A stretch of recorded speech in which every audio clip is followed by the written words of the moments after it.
La Iglesia Evangélica Bautista, la Casa del Padre, le da la bienvenida a esta reunión virtual. Es nuestro anhelo que usted y su familia sean bendecidos por la palabra de Dios.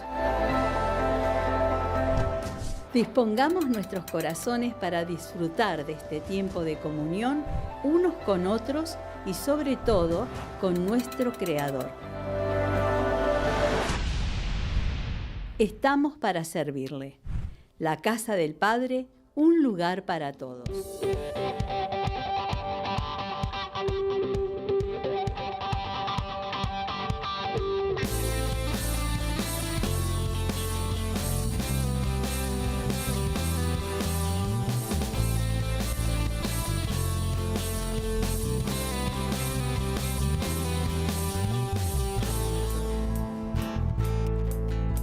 La única razón de mi adoración eres tú, mi Jesús.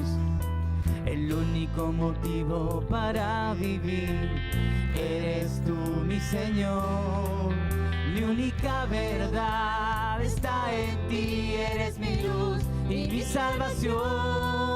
Mi único amor eres tu Señor y por siempre te alabaré.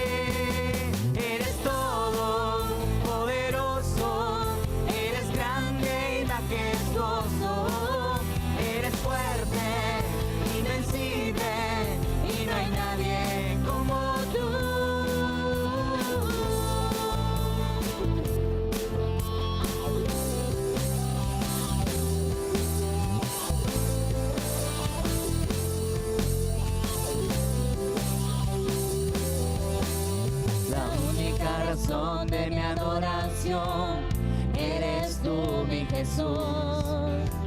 El único motivo para vivir eres tú, mi Señor. Mi única verdad está en ti, eres mi luz y mi salvación. Mi único amor eres tu Señor y por siempre te alabaré.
Como tú, Señor. Bienvenidos una vez más a un nuevo encuentro en este espacio virtual, que bueno, es lo que nos trae la pandemia, estas nuevas formas de conectarnos, estas nuevas formas de que podamos estar juntos. Le damos gracias a Dios de poder estar juntos en este lugar. No sé si lo están viendo de mañana, de tarde, si lo están viendo de noche. Esperemos que en el lugar donde estén, el Señor los esté bendiciendo y que, bueno, puedan estar sintiendo en este día el acompañamiento del Señor y bueno, y que puedan predisponer su corazón para poder escuchar algo, para poder tratar de pensar juntos con nosotros la palabra de Dios, para poder tratar de entender un poco cuál es el mensaje que Dios tiene para nuestra vida en este tiempo. Le damos gracias al Señor porque su palabra es viva, es eficaz, porque nosotros leemos su palabra, nosotros leemos la Biblia, y a pesar de que va pasando el tiempo y nosotros vamos creciendo de una forma u otra y vamos leyendo los mismos pasajes que tenemos desde hace años, siempre le encontramos un nuevo significado a lo que el Señor tiene para nuestras vidas, y nos damos cuenta de que a pesar de que el mundo cambia, de que nos vamos adaptando a nuevas cosas, el Señor siempre tiene algo para con nosotros, siempre tiene algo para decirnos. Su palabra es viva, es eficaz, su palabra penetra en nuestros corazones, su palabra hace que nosotros podamos transitar la vida de una forma más agradable, una forma más entendida. Así que le damos gracias al Señor porque Él siempre tiene algo para nuestras vidas. Y yo estoy seguro de que en este lugar, hoy, allí donde vos te encontrés, el Señor tiene algo para decirte. Ustedes saben de que estuve leyendo la palabra y estuve pensando, y hace un tiempo que me viene a la mente alguna serie de ideas, alguna serie de pensamientos, y me vienen dando vueltas y yo hoy se los quiero compartir. Yo tengo 38 años y yo no sé si a ustedes les pasa, pero que desde que tengo uso de razón, yo escucho constantemente que los tiempos se van acercando y que Cristo viene pronto. Yo no sé si a ustedes les pasa, pero yo hace 20 años que estoy sintiendo que los tiempos de Dios se van acercando y que las cosas que antes me parecían muy lejanas cada vez las voy sintiendo más cercanas, pero todos los años me pasa lo mismo. Es más, si voy un poquito más hacia atrás, desde que soy chico, entiendo que las cosas que se hablan en la palabra de Dios se van acercando de una forma u otra y que los tiempos se van acortando. Pero me vuelvo a ver en mi realidad y sigo estando en mi vida diaria, me sigo adaptando, sigo creciendo, y parece ser como que el tiempo va pasando y tenemos cierto grado de certeza que los tiempos se están cumpliendo, pero no tenemos, por así decirlo, la convicción de que vaya a pasar de forma inmediata. Ustedes saben de que la palabra del Señor habla mucho acerca de lo que va a pasar en los postreros días. Y nosotros como hijos de Dios que somos, sabemos de que el Señor está volviendo, que el Señor en cualquier momento está a la puerta y va a volver a buscar a sus escogidos, va a volver a buscar a sus hijos, pero no sabemos cuándo va a venir. Lo que sí sabemos es que antes de que todo eso pase, van a pasar una serie de cosas en el mundo y nosotros las vamos a ir viendo de forma progresiva. La palabra de Dios habla muchas veces acerca de las señales del fin de los tiempos. Es más, el Señor Jesús habló en varias oportunidades respecto a cómo iba a ser el fin del tiempo. Así que a mí me gustaría que nosotros podamos hacer de alguna forma un análisis para empezar de algunas cosas que el Señor Jesús dijo en su momento y que hagamos un correlato con nuestra realidad hoy en día. Y si realmente esas cosas que el Señor Jesús hablaba, realmente estamos tan lejanas como a veces nosotros pensamos que son o pensamos que deben estar, o si están cada vez más cerca de nosotros. Me gustaría que podamos leer lo que dice la palabra del Señor en Mateo 24. Vamos a leer del versículo 13 y vamos a leer hasta el versículo 14. Este es un pasaje bíblico que se repite en varios evangelios y en algunos lados se llaman las señales antes del fin. Y es un momento que los discípulos le preguntan al Señor Jesús justamente cómo va a ser el fin del mundo o cómo va a ser el fin de los tiempos. Y a mí me gustaría que nosotros lo podamos leer y que lo analicemos. Así que dice Mateo 24:3, dice: más tarde estaba Jesús sentado en el monte de los Olivos cuando llegaron los discípulos y le preguntaron en privado: ¿cuándo sucederá esto y cuál será la señal de tu venida y del fin del mundo? Tengan cuidado de que nadie los engañe, les advirtió Jesús. Vendrán muchos que usando mi nombre dirán yo soy el Cristo y engañarán a muchos, y ustedes oirán de guerras y de rumores de guerra, pero procuren no alarmarse. Es necesario que esto suceda, pero que todavía esto no será el fin. Se levantará nación contra nación y reino contra reino, y habrá hambres y terremotos por todas partes. Todo esto será apenas el comienzo de los dolores. Entonces los entregarán a ustedes para que los persigan y los maten, y los odiarán en todas las naciones por causa de mi nombre, y en aquel tiempo muchos se apartarán de la fe, unos se traicionarán y se odiarán, y surgirán un gran número de falsos profetas que engañarán a muchos, y habrá tanta maldad que el amor de muchos se enfriará, pero el que se mantenga firme hasta el fin será salvo. Y este evangelio del reino se predicará en todo el mundo y como testimonio a todas las naciones, y entonces vendrá el fin. Si prestamos atención, parecería ser de que en este pasaje se da una radiografía clara de cómo es nuestra realidad y cómo es nuestra actualidad. Yo me enumeré justamente todas las cosas que en el pasaje se describen, y realmente me puse a pensar si algunas de estas están pasando. Y ustedes saben que a mí me gustaría que las podamos leer y yo se las voy a enumerar y tratemos de pensar si esto es así o no. Entonces, en el pasaje dice que antes del fin van a venir una serie de cosas. Y lo primero que menciona dice que va a haber falsos profetas o falsos maestros. Yo no sé si a ustedes les pasa, pero yo veo en el medio, veo en la tele, veo en canales de aire, veo mucha gente en las redes sociales que hablan justamente acerca del mensaje de la salvación y lo hablan justamente de una forma muy diluida. Muchas veces lo que buscan es atraer a través de shows, de presentaciones, de cosas, y engañan a la gente a partir de un montón de estructuras, pero que realmente no hacen tanto a la fe que nosotros conocemos. Se les da un mensaje de prosperidad, de bienestar, justamente de falta de dificultades y de luchas, que es muy lindo por momentos de escuchar y que desvía nuestra imagen y nuestra mirada justamente de la misión que tenemos en Cristo y nos vamos atrás de cosas que no corresponden.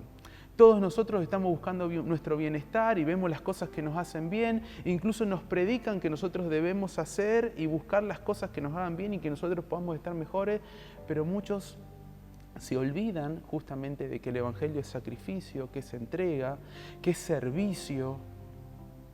Entonces me hizo pensar de que vemos muchos maestros que se levantan y que hay muchos profetas que andan dando vuelta, pero como la palabra de Dios lo dice, son falsos maestros, son falsos profetas.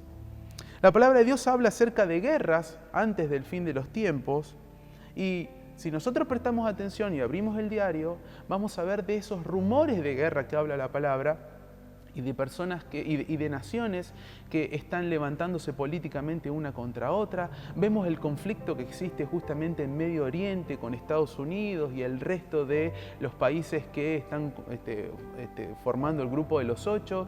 Vemos justamente que la nación china se va armando, se van levantando naciones, los rusos hacen una cosa, los chinos hacen otra, y parecería ser como que el conflicto está inminente, que en cualquier momento uno se levanta contra el otro. Hace poco vimos cómo el gobierno de Estados Unidos retiró las tropas justamente de Medio Oriente y se generó todo un conflicto que está hoy en la actualidad y que lo estamos viendo. ¿Y acaso esos no son rumores de guerra? ¿No son justamente las cosas que habla la palabra de Dios? Sigue hablando y dice que en los postreros días va a haber hambre. Y no nos vayamos muy lejos, veamos nuestro propio país. Tenemos un índice de pobreza arriba del 50%. La mitad de las familias argentinas no pueden cubrir la canasta básica. ¿Y eso qué significa? ¿Acaso eso no es pobreza y eso no es hambre? La mitad de los chicos en nuestro país tienen hambre, y no estamos hablando de un lugar alejado del mundo, no estamos hablando de África, estamos hablando de la tierra que era granero del mundo. Si seguimos viendo lo que dice el pasaje, dice que va a haber catástrofes naturales. Y todos vemos justamente cómo en todo lo que es el centro de América hay tifones, huracanes que se agolpan contra las costas de Estados Unidos, y escuchamos un terremoto que pasa al Medio Oriente, y escuchamos que se levanta un maremoto en otro lugar.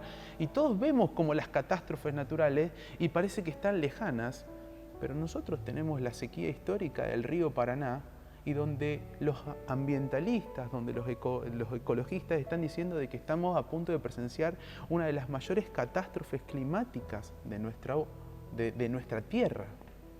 No estamos hablando justamente de que las catástrofes naturales están pasando en otro lado, están pasando acá a menos de 100 kilómetros en el río Paraná. Ni hablar de todas las cosas que nosotros escuchamos. Si vemos, el pasaje justamente habla acerca de que el amor de muchos se va a ir enfriando, que el amor se va a ir apagando. Y esto es cierto que es relativo, ¿no? Porque bueno, ¿qué sería que el amor se vaya apagando? Pero vamos a ir viendo, yo por lo menos lo veo en la sociedad, que los que son amores naturales a cosas que antes justamente las dábamos por sentado y que eran los más puros, hoy se van como viendo disminuido y algunas cosas las vamos perdiendo. Sin entrar en polémica, podemos ver el tema de la ley del aborto, donde justamente se está autorizando a una persona a que mate a su propio hijo. ¿Acaso eso no es que el amor de muchos se va a enfriar? ¿Acaso no hay nada más puro que el amor de un padre a sus hijos? La verdad que la palabra de Dios se va cumpliendo. Si vemos lo que sigue diciendo, habla acerca de que muchos desertarán de la fe, que muchos se irán de la fe. Y ustedes saben de que esto va un poco de la mano del evangelio que hoy estamos viviendo y justamente de todas estas políticas nuevas que nosotros vemos a nivel de la iglesia, donde la gente busca su bienestar y cuando ya la cosa no le gusta se va. Son personas que nunca han estado fundamentados y afirmados en la fe. Los vemos justamente que los cristianos son cada vez más superficiales, que van atrás del show, que van atrás justamente de lo que pueden ver, que van atrás de la oración fácil. Y no se predica tanto el evangelio que transforma y la transformación integral de la vida. Entonces, ¿qué hace? Que cuando las cosas no salen del todo bien, cuando no tenemos el bienestar que nosotros quisiéramos, desertamos de la fe. Y lo vemos cada vez más. ¿Acaso no vieron en su iglesia y en las iglesias de todo el mundo un montón de sillas vacías de hermanos que antes estaban y que ahora no están? Sigue enumerando y dice que va a haber odios y que va a haber traiciones. Sigue enumerando y dice de que se los va a perseguir.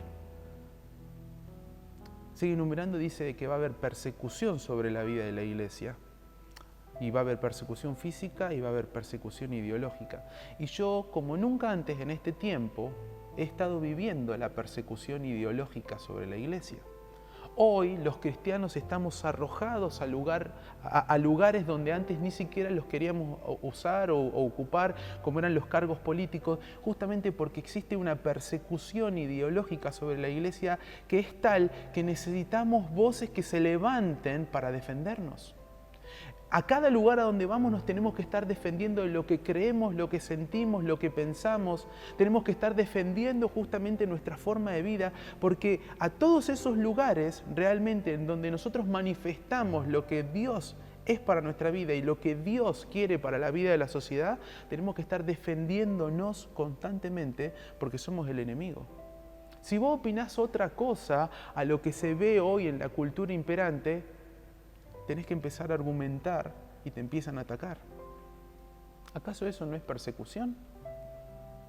Eso es persecución. Y ni hablar de las pestes. La palabra de Dios en el versículo lo enumera justamente como peste, pero bueno, peste / epidemias / pandemia.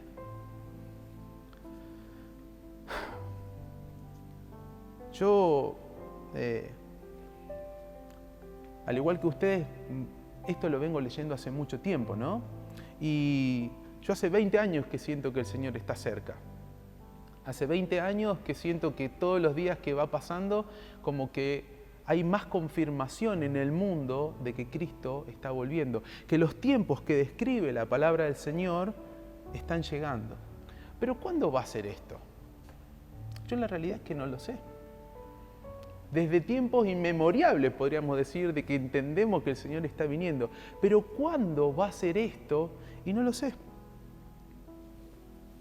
Por eso sería bueno que nosotros podamos salir de esta perspectiva que tenemos y decir, bueno, yo no sé cuándo el Señor va a venir, pero yo tengo que estar preparado. Yo no sé cuándo el Señor va a venir. Yo siento que la cosa está cada vez más cerca. ¿Cómo está mi vida con el Señor? Y si yo realmente estoy en el lugar que tengo que estar en este momento, que el Señor quiere que yo esté. Yo no sé ustedes, pero yo en los últimos 2 años he sentido el fuego del Apocalipsis, el fuego de la segunda venida de Cristo como nunca antes. Porque antes lo veíamos como algo lejano, pero ahora con todo el tema de la pandemia que nos tuvimos que meter adentro de nuestros hogares, donde vimos que tanta gente que nosotros conocíamos falleció, o que tanta gente se vio enferma, o que tanta gente ha tenido problemas económicos, problemas emocionales, hemos sentido realmente el fuego de la segunda venida de Cristo en nuestros tobillos, en nuestros pies. Y hemos como entrado en una nueva dimensión donde entendemos que el Señor está viniendo. Ahora, yo no sé cuándo va a ser, pero sí quiero estar preparado. Y mientras leía este pasaje, me llamó la atención un versículo o una frase dentro del versículo número 6. Y ustedes saben de que dice que todo esto es necesario que acontezca, pero que aún este no es el fin.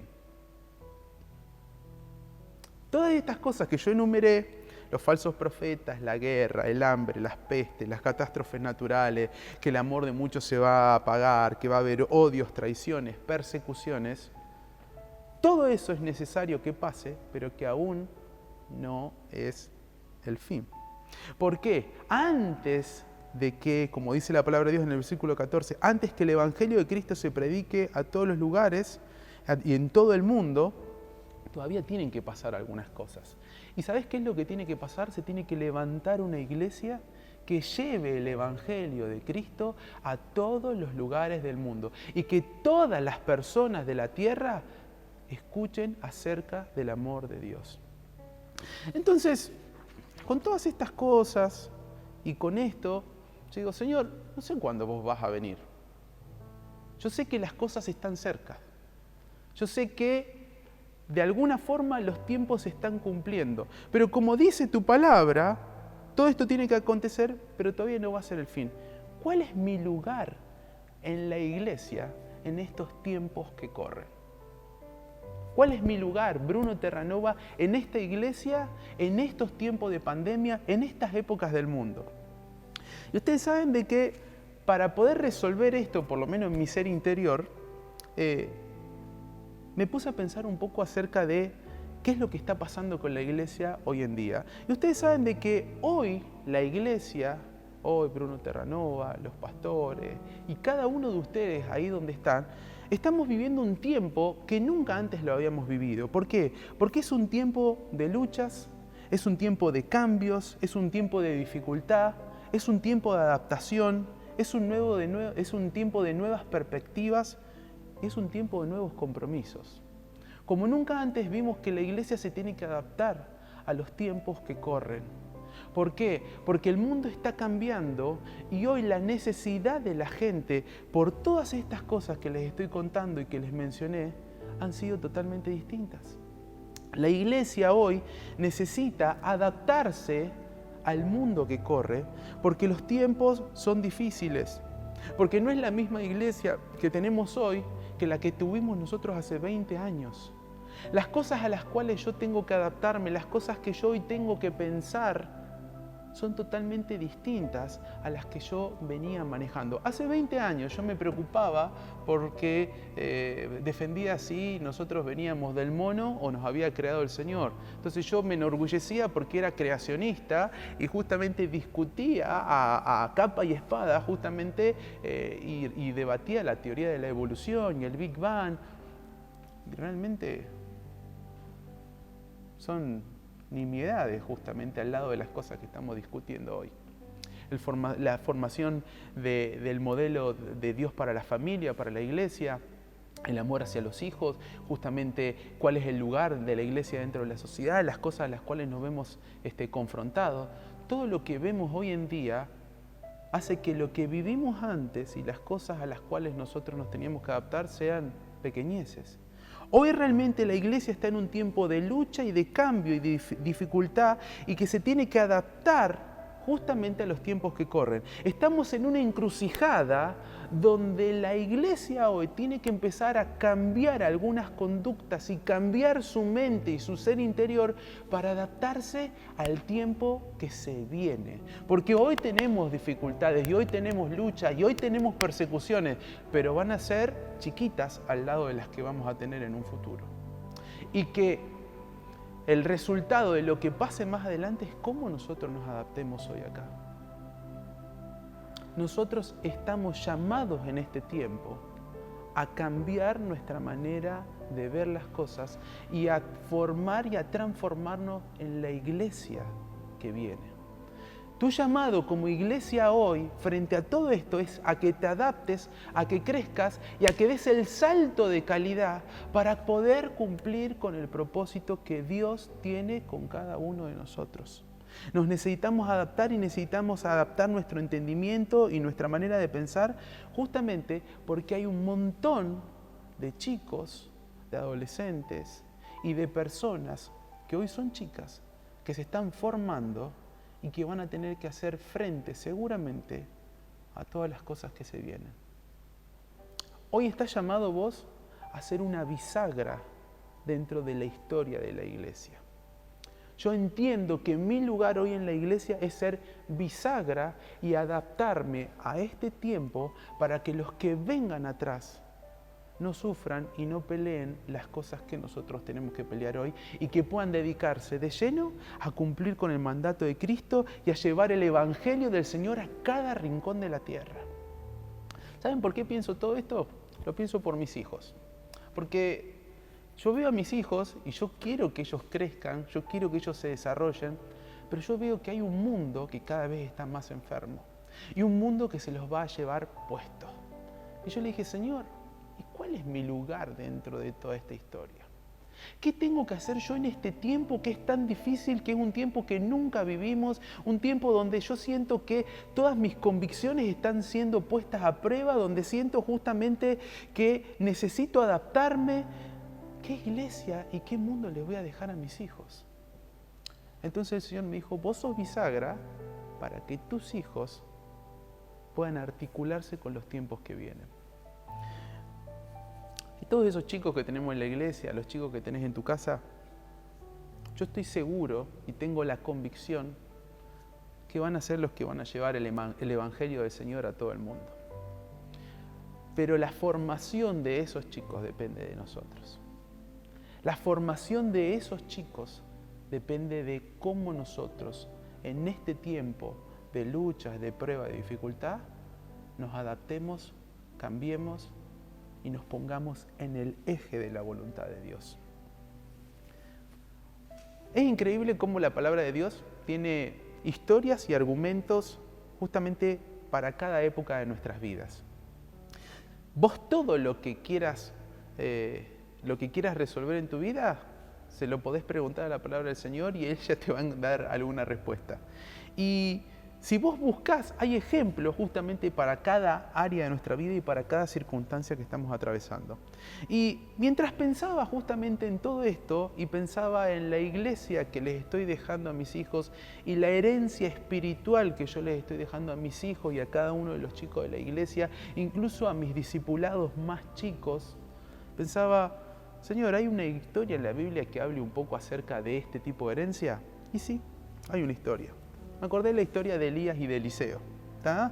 Ustedes conocen la historia de Elías y de Eliseo o la han leído. Ustedes saben que la historia de Elías y de Eliseo está escrita y justamente redactada en el libro de los reyes, justamente de Israel. Tanto en el libro número 1, al final de los reyes de Israel, y en el libro número 2, al principio, se cuenta el ministerio de Elías, que era un profeta dentro del pueblo de Israel, y cuenta justamente el ministerio del profeta Eliseos, que Eliseo fue justamente el discípulo de Elías.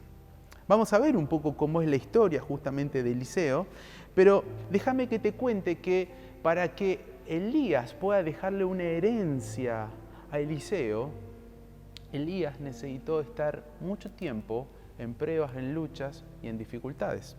La historia de Elías está escrita en todo el primer libro de los Reyes. Y en el capítulo 17, 18 y 19 cuenta 2 o 3 cosas que le pasaron a Elías y cómo Dios usó a Elías de una manera sin igual en su tiempo y en su época para bendecir la vida del pueblo de Israel, para cambiar algunos caminos y para que el pueblo de Israel vuelva a Dios. Pero tuvo épocas donde el mismo Elías tuvo dudas, donde tuvo dificultades, donde tuvo miedo y donde en un momento se tuvo que meter adentro de una cueva porque él no había entendido algunas cosas justamente que Dios le había permitido que él realice. Ustedes saben de que si vemos justamente los pasajes en la palabra de Dios, vamos a ver de que Elías en un momento el Señor lo usa de una manera muy poderosa y muy sobrenatural, y justamente Elías derrota a un montón de profetas paganos. Eso está en el capítulo 17, 18 y 19 del primer libro de Reyes, y vamos a ver de que con mano poderosa el Señor lo usa de manera sin igual, pero que en un momento, frente a una amenaza de una mujer que le dice que le iba a cortar la cabeza por lo que él le había hecho a los profetas de Baal, en un momento que el Señor lo usó con mucho poder, dice que Elías, de venir de una victoria enorme, trascendente y realmente milagrosa y sobrenaturalmente poderosa, dice que él tiene miedo justamente de las amenazas de esta mujer y dice que se va, se aleja, se separa justamente del chico que estaba sirviéndolo o que lo estaba asistiendo y se va y se mete adentro de una cueva. Y cuando se mete adentro de la cueva, él empieza a cuestionarse justamente la obra de Dios en su vida, y para mí me resulta realmente increíble cómo un tipo, después de haber sido usado como fue Elías en ese tiempo frente a los profetas de Baal, y cómo fuego del cielo descendió, y cómo justamente el Señor mostró que era el Dios de dioses, que era el Señor de señores, cómo un hombre que realmente había confiado tanto en el poder de Dios, ahora se metía dentro de la cueva con miedo de que una mujer lo iba a matar y que lo había amenazado. Pero bueno, ese es el trabajo que Dios tiene que hacer sobre la vida de Elías y lo tiene que restaurar. Entonces dice que Elías se mete adentro de la cueva y que él dudó justamente acerca de todo lo que había pasado y de la voluntad de Dios con su vida, y se amargó y sufrió y lloró y que se quedó un montón de días, pero así todo el Señor lo sostuvo de manera sobrenatural, lo alimentó, le dio de tomar, le dio de comer y lo sostuvo con amor y lo restauró.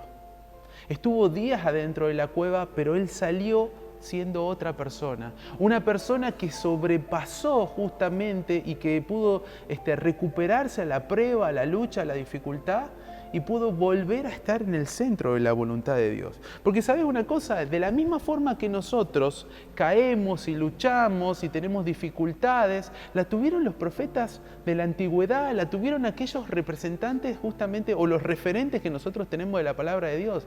Ellos también pasaron las mismas luchas que pasamos nosotros. Muchos de nosotros nos sentimos de que no somos dignos de ser usados por Dios, o que no podemos estar justamente en el centro de su voluntad, o que no debemos, o que no podemos estar al frente de ministerios, al frente de determinadas cosas, porque sentimos de que tenemos cosas en nuestras vidas de que están lejos de la voluntad del Señor. Bueno, déjame decirte que los profetas, los reyes de Israel, incluso aquellos que eran conforme al corazón de Dios, también tuvieron dificultades, también tuvieron problemas. Y así todo el Señor los usó, los restauró y los puso en el centro de su voluntad, y ellos fueron usados de una manera sin igual. Porque vos hoy te podés encontrar en una situación donde quizás estás adentro de la cueva como Elías, quizás estás dentro de una circunstancia, dentro de una lucha que parece que no podés salir de todo esto, pero déjame decirte que el Señor te saca de la prueba, de la dificultad, te saca de la cueva y te da de vuelta el llamado a tu vida. De vuelta trae propósito sobre tu vida, sobre tu corazón. Porque aunque te caigas, un tropezón no es caída. Entonces, vos hoy te podés caer, como se cayó Elías.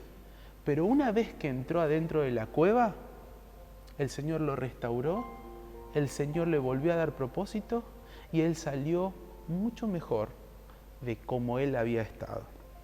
Vos sabés que los lomos de Elías estaban marcados a fuego por la prueba, la dificultad, la lucha, el dolor, pero cada una de esas pruebas lo enfocaron a Elías para que él pueda caminar hacia el propósito que Dios lo había llamado. Si seguimos leyendo el libro, vamos a ver justamente de que Elías se restaura y sigue trabajando para el Señor y hace cosas iguales y más poderosas, justo de la mano del Señor, de las que él se hubiese imaginado, de las que hizo de forma previa. Pero hay un evento trascendental dentro de la vida de Elías, y es cuando Elías se encuentra con Eliseo. Eliseo es su discípulo, Eliseo es la persona a la cual él le deja el legado espiritual, y le deja un legado espiritual que es el doble de lo que él tenía. Ustedes saben de que en un momento, en el capítulo número 18, Elías se encuentra con Eliseo y le dice que lo siga porque él justamente va a transformarse en su discípulo.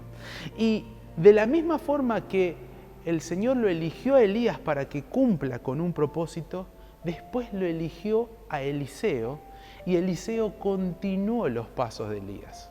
A mí me gustaría, y yo los desafío a que en casa ustedes puedan leer los 2 libros de los Reyes y que lean toda la historia de Elías y de Eliseo. Y que vean cómo el Señor lo usó a Elías, cómo Elías se deprimió, cómo Elías se metió adentro de la cueva, cómo Elías fue restaurado por Dios y cómo Dios eligió a Eliseo para que él sea el discípulo de Elías y cómo Dios usó después a Eliseo. Y ustedes saben que si vemos toda la historia de Eliseo, vamos a ver de que Eliseo, a diferencia de Elías, él no se metió nunca dentro de una cueva. Su ministerio fue duro y parejo, fue constante. Eliseo no tuvo los altibajos que tuvo Elías. Eliseo empezó su ministerio y fue siempre regular. Nunca tuvo conflicto con las cosas que tuvo Elías. Eliseo fue un discípulo tan bueno que no solamente fue el doble más poderoso que Elías en cuestiones numéricas, sino que además no tuvo los conflictos que tuvo Elías. Y eso es un dato muy alentador, porque yo pienso en las pruebas que tengo yo y que Dios me llama a que supere estas dificultades justamente con un objetivo, y es que yo a los que venga atrás mío les deje una herencia de gloria, les deje una herencia que sea incorrompible. Entonces me pongo a pensar y digo, Señor, si vos a mí me elegiste, me usaste a pesar de mis dificultades, ¿vos no me querés usar a mí para que forme a otras personas y que estas personas no adolezcan de las cosas que yo adolecí? Eliseo no tuvo los conflictos que tuvo Elías. Eliseo tuvo un ministerio mucho más parejo, regular, y no sufrió las cosas que sufrió Elías. Y yo no estoy diciendo que las personas que nosotros vayamos a formar no van a tener conflicto, pero confío que ellos van a ser maduros en esas áreas donde yo tuve que madurar y tuve que crecer. Y déjenme comentarles algo respecto al final del ministerio de Elías y qué es lo que recibe Eliseo de parte de Elías. Me gustaría que podamos leer lo que dice la palabra del Señor en el 2 libro de Reyes. Vamos a leer el versículo 6 hasta el 14 del capítulo número 2. Y dice así: una vez más Elías le dijo, quédate aquí, pues el Señor me ha enviado al Jordán. Pero Eliseo insistió, tan cierto como el Señor y tú vives, te juro que no te dejaré solo. Así que los dos siguieron caminando y se detuvieron junto al río Jordán. Y 50 miembros de la comunidad de profetas fueron también hasta ese lugar, pero se mantuvieron hasta cierta distancia de ellos. Y Elías tomó su manto y enrollándolo golpeó el agua y el río se partió en dos, de modo que ambos lo cruzaron en seco.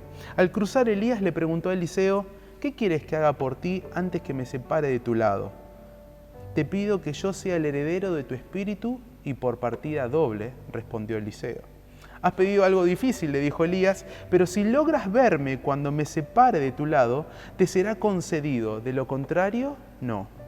Y iban caminando y conversando cuando de pronto los separó un carro de fuego con caballos de fuego y Elías subió al cielo en medio de un torbellino. Eliseo, viendo lo que pasaba, se puso a gritar, Padre mío, carro y fuerza conductora de Israel, pero no volvió a verlo. Entonces agarró su ropa y las rasgó en dos, y luego recogió el manto que se le había caído a Elías, y regresando a la orilla del río Jordán, golpeó el agua con el manto y exclamó: ¿Dónde está el Señor, el Dios de Elías? Y cuando golpeó el agua, el río se partió en dos y Eliseo cruzó. Es realmente muy llamativo el final del ministerio de Elías y el principio del ministerio de Eliseo. Hay un par de cosas que uno podría llegar a decir y recalcar, ¿no? O sea, evidentemente Elías sabía que le estaba dejando una herencia espiritual muy pesada, en el buen sentido, a Eliseo, porque cuando Eliseo le dice: yo quiero el doble de tu espíritu, y le dice: pedís una cosa difícil, ¿no? O sea, mirá que, estás hablando de el doble de lo que yo hice. Pero bueno, si vos me ves hasta que yo me voy, si vos no te separás de mí, yo te lo voy a dar. O sea, realmente Elías hasta dudaba de la capacidad o de cómo Dios podía llegarlo a usar a Eliseo, porque Dios lo había usado mucho a Elías. Pero así y todo, dice que Eliseo recibió el doble de lo que Elías tenía. Pero me llama la atención mucho el último milagro sobrenatural que hace Elías. Dice que ellos van al lugar donde Elías va a ser arrebatado, y dice que Elías se saca su manto, lo dobla, le pega al agua, y que de forma sobrenatural el río se abre y ellos pasan en seco. Y que cuando el Señor lo arrebata a Elías, Eliseo toma el manto de Elías, la capa, la herencia que Elías le dejaba, y sale y va hasta el mismo lugar, y con el mismo manto le pega y le dice: ¿dónde está el Dios de Elías? Como reclamando su herencia. El último milagro de Elías es el primer milagro de Eliseo. Y el Señor lo respalda. Si nosotros vamos a cuestiones numéricas, realmente Eliseo hace el doble de milagros de los que hizo Elías. No hablemos de cuántas personas se fueron bendecidas, eso no lo sabemos porque fue toda una vida justamente en los ministerios de estos dos profetas. Pero literalmente Eliseo hace el doble de milagros que hizo Elías. Y el comienzo del ministerio de Eliseo es similar al final del ministerio de Elías.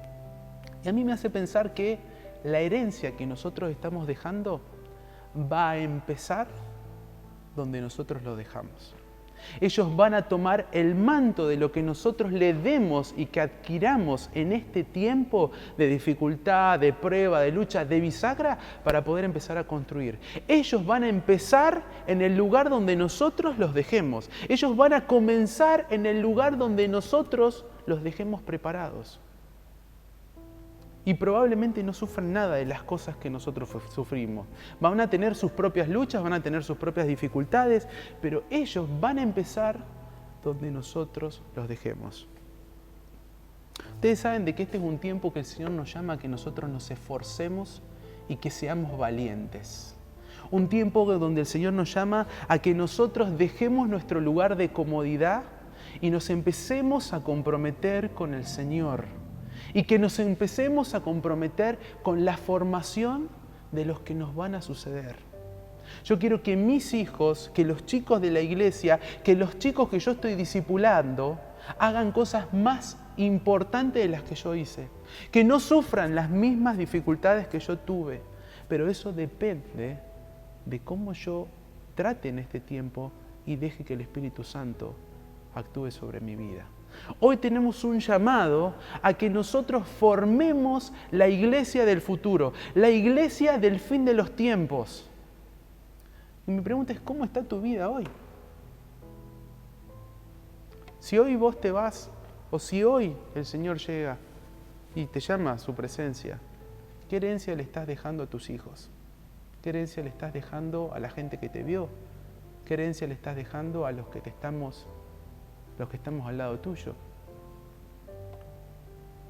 El Señor te está llamando a que te comprometas con Él, a que seas responsable, a que seas valiente, a que te esforces justamente para dejar una herencia incorruptible, una herencia de gloria. Porque tus hijos, los chicos que están viniendo, la gente que te está siguiendo, va a empezar donde vos la dejes. Y qué lindo sería que podamos decir que mis hijos tienen como base mi techo. Yo anhelo que mis hijos tengan como base mi techo. Que de ahí todo hacia arriba. Y hablo de todo. Hablo de su vida personal, hablo de su vida profesional y hablo principalmente de su vida espiritual. Pero ¿cuál es mi techo? ¿Qué le estoy dejando yo a mis hijos? Todo este tiempo de pandemia me está sirviendo a mí justamente para que me capacite, para que cambie, para que me transforme y para que sea la iglesia que el Señor está soñando. ¿En qué utilicé todo este tiempo y en qué tiempo estoy viviendo yo y cómo estoy invirtiendo mi tiempo?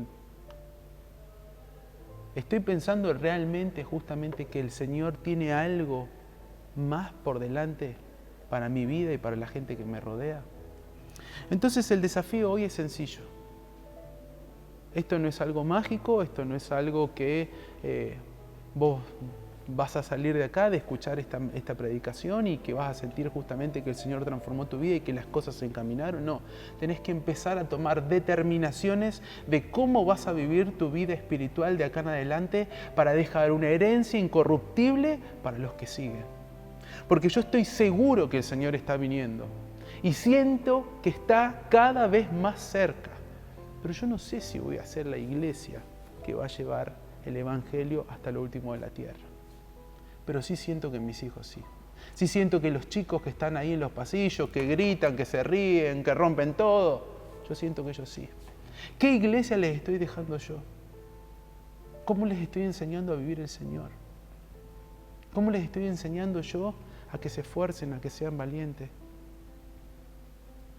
Iglesia, el llamado del Señor es sencillo. El Señor hoy te desafía a que te comprometas y a que transformes tu manera de vivir. Que te comprometas con Él y que te comprometas con los que te están rodeando. Porque los que vienen después la van a pasar distinto a nosotros. Y yo estoy seguro que van a tener pruebas y luchas peores que las nuestras. Pero espero que mi techo sea su piso. Que ellos empiecen a construir de las buenas cosas que nosotros en este tiempo estuvimos adquiriendo. Así que ahí en el lugar donde vos estás, me gustaría que podamos orar y que le puedas pedir al Espíritu Santo que Él confirme su palabra en tu corazón y que vos puedas empezar a vivir justamente tu vida cristiana comprometido con el futuro, comprometidos con los que te rodean. Te damos gracias, nuestro buen Dios, porque podemos estar compartiendo tu palabra y porque vemos justamente en la historia de Elías y de Eliseo a un maestro con su discípulo y cómo justamente a partir de las luchas, las pruebas, cómo vos has trabajado sobre la vida de Elías, cómo Eliseo pudo construir su futuro y cómo Eliseo pudo construir su vida espiritual y cómo él pudo heredar justamente un legado que es incorruptible. Y Señor, vemos de que en la vida de Eliseo no se repitieron las cosas que vivió Elías. Y Señor, sabemos que las cosas que vivió Elías fueron necesarias justamente para forjar el carácter y para que vos lo puedas usar de una forma tal que él pueda dejar ese tipo de herencia. Señor, sabemos que estamos viviendo tiempos de dificultades, de lucha, donde nos tenemos que adaptar, donde tenemos que crecer, donde tenemos que ser mejores y donde tenemos que articularnos con los tiempos que vienen para que nosotros, de la misma forma que Elías hizo un trabajo minucioso con Eliseo, nosotros lo podamos hacer con la iglesia que viene. Señor, yo quiero vivir una fe comprometida, Señor, con tu reino. Quiero vivir una fe comprometida con los tiempos que corren y, Señor, estoy anhelando de todo corazón que vos puedas venir y llegar a nuestra iglesia y manifestarte como un Dios de gloria y sobre toda esta nación y sobre todo el mundo justamente como el Dios transformador que sos, pero entiendo que tengo que empezar a vivir de la forma que es correcta, a tomar las decisiones, Señor, en mi propio andar, que determinen justamente que yo pueda vivir en el centro de tu voluntad y que deje herencia para los que vienen, que sea incorruptible y que sea de gloria. Espíritu Santo, transformá nuestro corazón. Espíritu Santo, hablanos de forma clara y ayudarnos a corregir aquellas conductas y cosas que están erradas en nuestro andar para que podamos acercarnos día a día al propósito, Señor, que vos tenés para nuestras vidas. Gracias porque estás acá con nosotros y porque, Señor, nosotros podemos sentir tu amor y que a pesar de las dificultades, las luchas y las pruebas, siempre estás con nosotros acompañándonos. En el nombre de Jesús pedimos todo esto. Amén. Iglesia, que el Señor te bendiga. Ahora tenés tarea para vos, para tu casa, para tu momento de comunión con el Señor. Yo te desafío a que trates de confirmar esto sobre tu vida y a que empieces a vivir de la forma que es correcta. Empezá a vivir de acuerdo a lo que el Espíritu Santo está marcando en este tiempo. Que todos los que te rodean, principalmente los niños y los que están viniendo, se van a ver nutridos justamente de lo que el Señor está haciendo con vos en tu vida.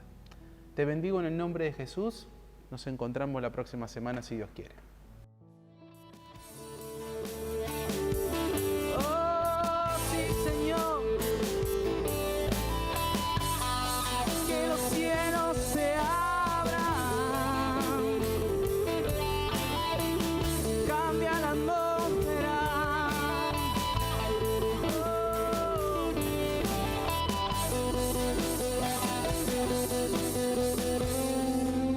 La atmósfera cambiando está.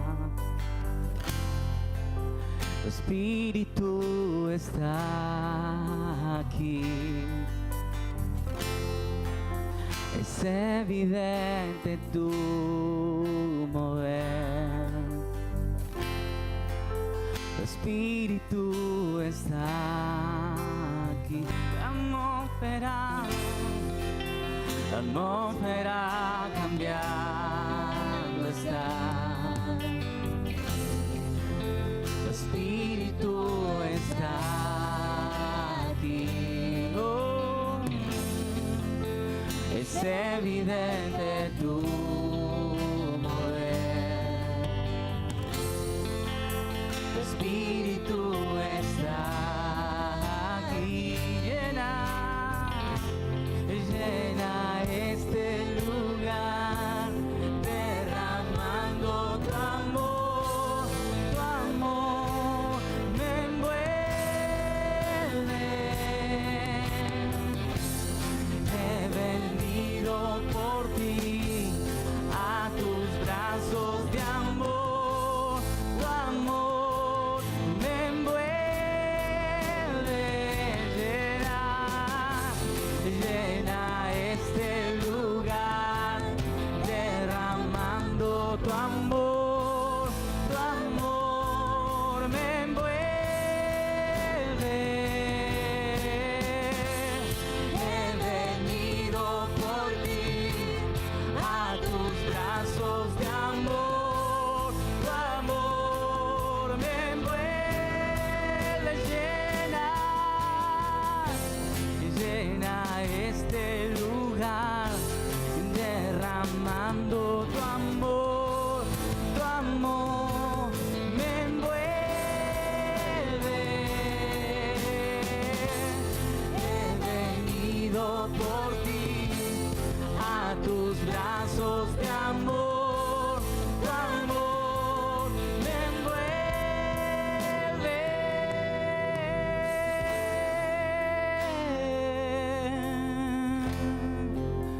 Envuélvenos, Señor,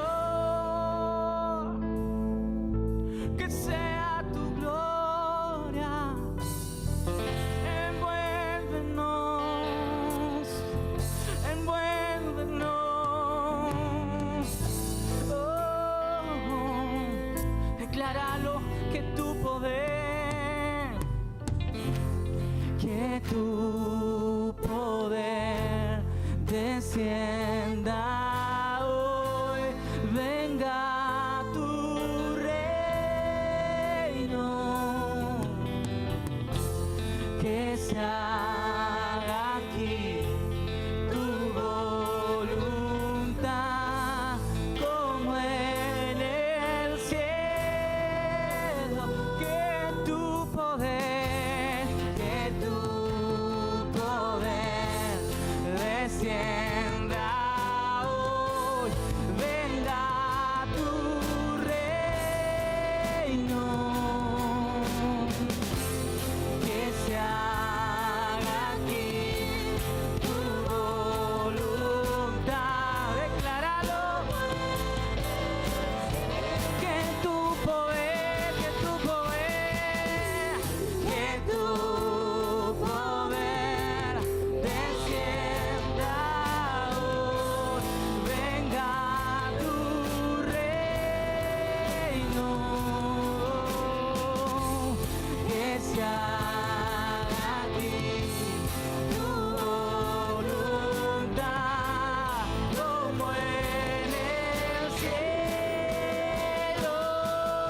Hemos llegado al final de este encuentro y deseamos que usted y familia hayan sido animados por la palabra de Dios a estar fuertes, firmes y estables ante cada circunstancia que les toque enfrentar. El Señor les bendiga y les recordamos que estamos para servirle. Nos despedimos. Hasta el próximo encuentro.